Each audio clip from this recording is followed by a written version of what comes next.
So my girlfriend's from Myanmar, and she's been telling me about the plight of her country, how it's suffered since the 70s and 80s, like post-war era. And I feel that no country should have to struggle under military dictatorship, especially in this day and age. And I really feel like it's important that the Burmese get democracy and they're able to elect who they want and sort of, be on the same level as their neighbouring countries, like Thailand, for example. They have a lot more freedom. Still not perfect, but they've got so much opportunity. And Burma's a really beautiful place, and I'd like to visit there, and I'm sure a lot of other people would too. And I want to try and help the circumstances of those people, kind of elevate them, and hopefully they'll be able to understand, Myanmar is an important place and it deserves democracy like everywhere else. Last year, I stood here and gave a similar speech, and I carry the same words. Sadly, the same fight continues. Nothing has changed for our people. That is exactly why we're keeping this protest and reminding the world that every single year until Burma is truly free and our leaders and political prisoners are all free. 38 years ago today, the people of Burma stood up. Students, monks, workers, mothers, ordinary people who decided fear had run its course. The military answered with bullets, killing thousands. But the spirit of 1988 never died with them. It lives in everyone still fighting for a free Burma today.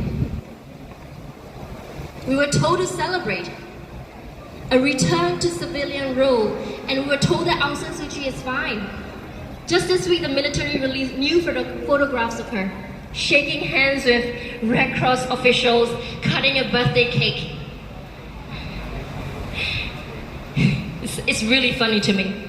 Reportedly, her first meeting with the foreign officials in years after mounting international pressure to prove that she is even alive. Ask yourselves, why does the head of state need to prove through a stage-managed photograph that an 81-year-old woman is not dead? That is not freedom. That is not the rule of law. That same week, a court in Yangon sentenced a former lawmaker to 3 years in prison for a crime of holding a religious ceremony for her birthday and calling for Aung San Suu Kyi's immediate release. A photograph of a cake does not undo the injustice and prison sentence for hope. And she remains locked away. The man who put her in there is on a world tour, crisscrossing and ridging these past few months, country after country, leader after leader, shaking hands, seeking legitimacy more than 5 years after seizing power in a coup that's triggered a civil war and killed more than 10,000 people, 100,000 people. A general who overthrew a democracy, who had ruled through fears of 5 years, is handshaking and having dinners with governments after government, while the woman, the people actually elected, sits under house arrest. And a former MP sits in prison for lighting a candle in her name. The world's willingness to shake hands with a dictator is not freedom. Every visit the military junta visits, every joint statement, every honor guard tells me outline the same thing, that the time and diplomacy will eventually wash the blood off his hands. But we are here today to say that it won't. Not while Burma is still burning, not while Aung San Suu Kyi is still a prisoner in her own country. We demand the immediate, unconditional release of Aung San Suu Kyi and every political prisoners in Burma's jails. We don't want a photograph, we don't want a cake, release her now. And to every government offering a handshake, there's no legitimacy without Aung San Suu Kyi's freedom. And to the people of Burma still resisting, in the cities, in the forests, in exile, in prison cells, We are here with you in this square, a small corner in London, but we stand with you today and every day until our freedom is imminent. Thank you.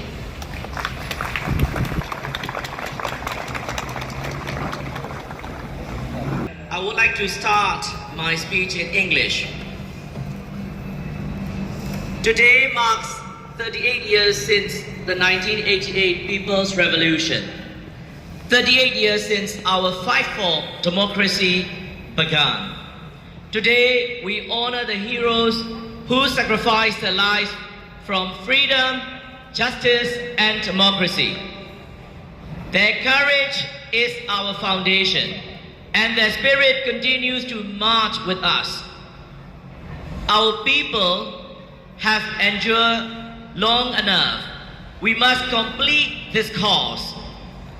We stand united, we stand resolute, we remain unbroken. Today we have SCEF, Steering Committee for the Emergence of Federal Democratic Union, to guide our path. And we find strength in our mother of the nation, 81-year-old Amesu, still fulfilling her duties even in the detention, still resisting dictatorship with unwavering resolve. We are pleased to hear that she was recently seen by ICRC. Her courage and determination brighten our hearts.